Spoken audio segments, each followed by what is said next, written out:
with me that almost all of our interactions in life are with state and local law enforcement.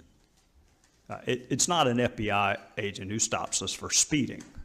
It's not an ATF agent who is working the bar scene.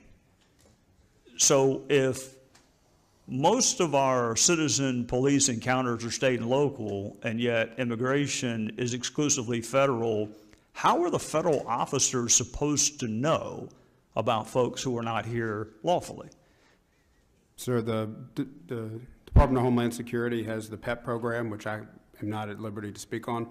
But I would say if Congress passed a law that commandeered every local police officer and wanted to pay for that, then I think we would welcome it. When you say, well, commandeer is such a pejorative word, how about we just say cooperate? I mean, you don't commandeer people for your terrorism task forces, do you? You don't commandeer people for your narcotics task forces, do you? It's called cooperation.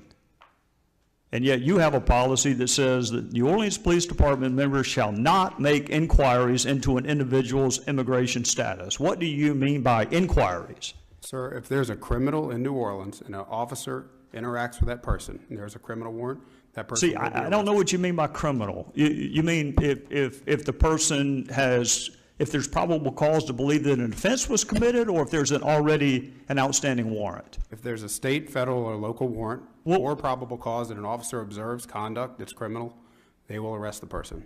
All right, and then they can inquire as to the person's status. Our officers under this policy do not inquire about a person's immigration status. They can or cannot? Under this policy, they do not inquire about a person's immigration status. Why not?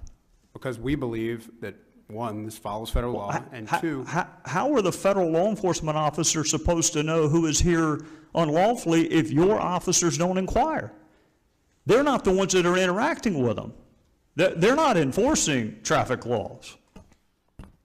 They don't respond to domestic violence calls. The FBI doesn't have jurisdiction over that. That would be your state and local officers. So how is that supposed to happen? Sir, I think your concerns are with the broader system and not with this policy. In New Orleans, we arrest every criminal that we interact with. We bring them to the jail. I love the way you phrase that. You arrest every criminal